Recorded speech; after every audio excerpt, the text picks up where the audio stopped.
We have already passed Punjab in terms of heroin addiction here, and there are multiple surveys about that. And then this is a global, the third, then this digital addiction in a way is a global phenomena.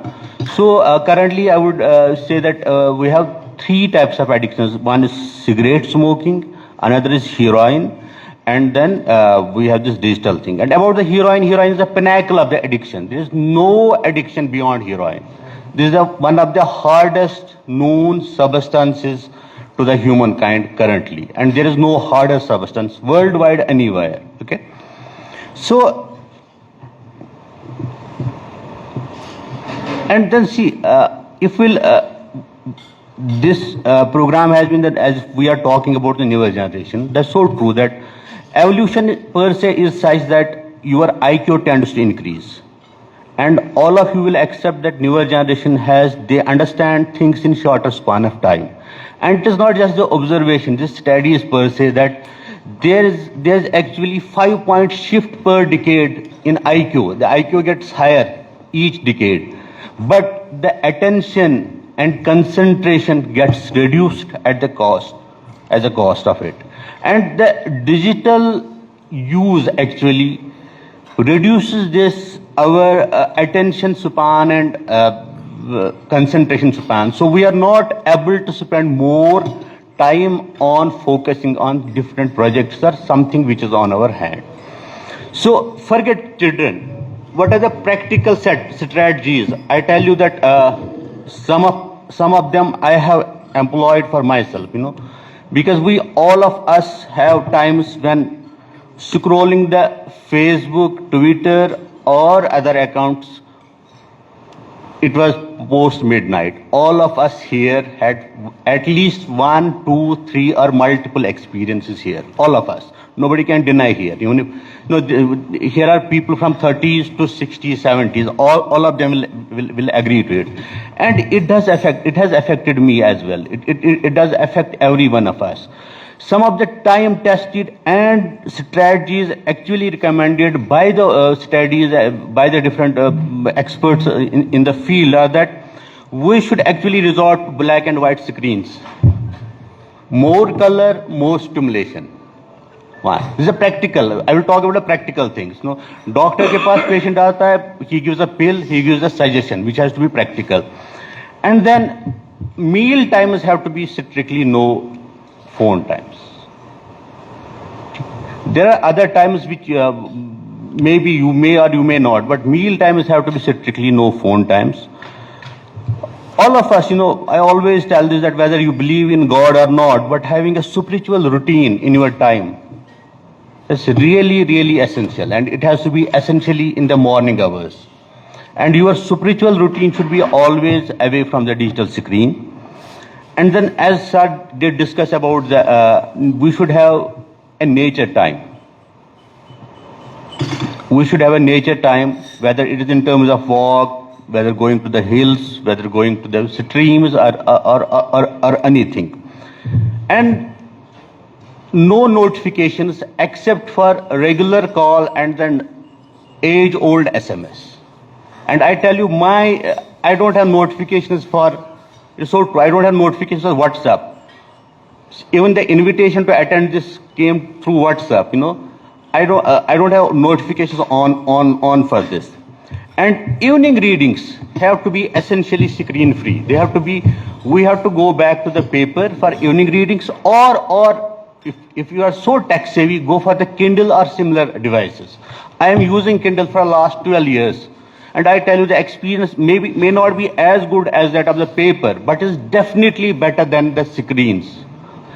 These are the strategies all of us can employ. And then there are certain things which may be possible for some of us, may not be possible for some of us.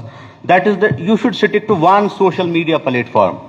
Either stick to Facebook or stick to Twitter. I know there's a different class of people who go for Twitter, and there's a different class of people who go to Facebook. But it is always recommended to stick to one. And then you should stick to only one. If you are using multiple social media accounts, you should have WhatsApp is now universal thing. We cannot do without. So that is the only app you should have in your phone. If you need to scroll Facebook, go through browser, not through the Facebook app. And again, many studies have shown that it saves a lot of your time. And then you have to keep history off for YouTube. Is that possible? Does anybody know that there's an option of keeping off, your YouTube history? And I am doing this since last 2 years. Go search whatever you want, but I don't let YouTube. I'm not very tech savvy and not that privacy savvy or something. But because of, I know that there'll be reels, there will be other things, there will be bombardment of other things. So to prevent that, this is a very effective strategy. And then, if possible, you should switch to back that alarm clock to wake you up in the morning rather than using this phone. So regarding our children, American Pediatric Association had said it 1 decade back that it is better to hand over cocaine to a toddler than to give him a screen. And the guidelines from them are that no screen time for a child less than 2 years, 1 hour for a child from 1 to 5 years, from 5 to 10 years it has to be 2 hours, and then there are no recommendations beyond.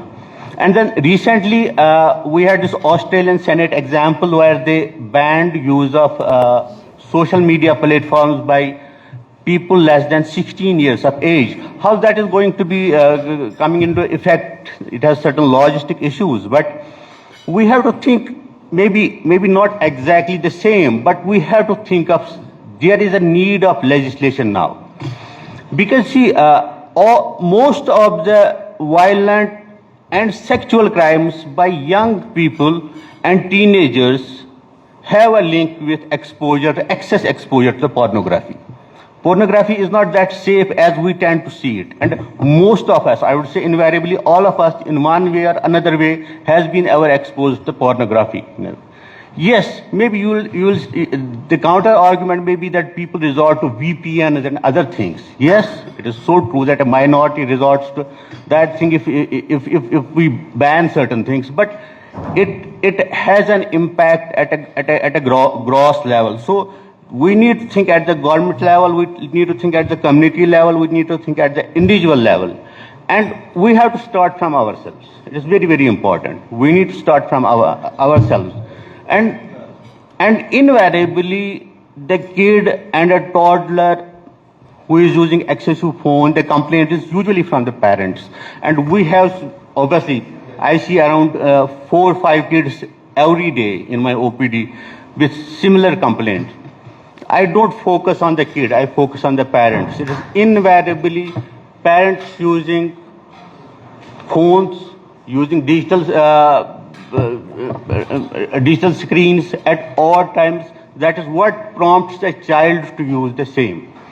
And I have seen that intervening in case of parents has a positive, invariably a positive effect on these children. So instead of focusing on the children, let us focus on ourselves. As the people of my age, maybe parents to the young kids, very young kids. So it is very, very essential. They should know that, see, once they see a phone in their father's hand or mother's hand, they see it is something very essential, that their attention is devoted to this. They are conversing on this. And I told you the vibrant colors which attract the adults, they are more bound to attract the children. So that is why shifting to the black and white screen does help. It has a practical role in it. So the strategies dealing with this has to be at all the levels, and we have to start from charity begins at home. Charity begins at home. Some of us, maybe I am a consultant psychiatrist and I am also in charge, so I cannot keep my phone off till 11. I can get a call from my director. You have to prepare this thing, you have to prepare this thing. And the invitation, it came from my deputy director through Nasir Saab. It came very late. It came at around 11 in the evening yesterday for me. But for the people whom it is possible, you should essentially switch off the phone. And again, switching off versus whatever I have said here has been shown, has been studied in the different areas of the world. It is not just by the personal experience. That switching off the phone and putting it in the flight mode, it is always better to switch it off at the night. So, in terms of mental health, and then obviously, if we resort to these things, our mental health is related to our physical health, and our physical health is related to our spiritual health. And our spiritual health is related to our community health. All the things are related. And again, we are unfortunately one of the very high burden common mental health disorders in Kashmir. Around 40% of our adult population, as per a study which was done 10 years back. And since 10 years, there were some global events, then there were some local events which were bound to have negative impact on our mental health. So our 40% of our population has anxiety and depressive symptoms, adult population. This is the highest figure I have seen anywhere from the world. I have seen the literature from South Sudan, from the Middle East, from the other conflict areas. Nowhere I have seen such huge figures where 40% of our adult population have anxiety and depressive symptoms. And as per this study, around 10% of our adult population, they have severe depressive symptoms. Actually, they require immediate intervention. And we don't have so many psychiatrists, we don't have so many mental health professionals to deal with this situation. This addiction is adding to our problems, but it is a necessary evil. We know digitization is a necessary evil, but we need to keep it within the limits so that it doesn't become a huge problem for us, because we are already at a global level. There are other issues, but at local level, we have kind of apocalyptic scenario here. If with this 40% anxiety and around 3% of our adult population is heroin, 2 to 3% are involved in heroin, and then add to this digital addiction, it is going to be havoc. So we need to think about the strategies to deal with this. Thank you.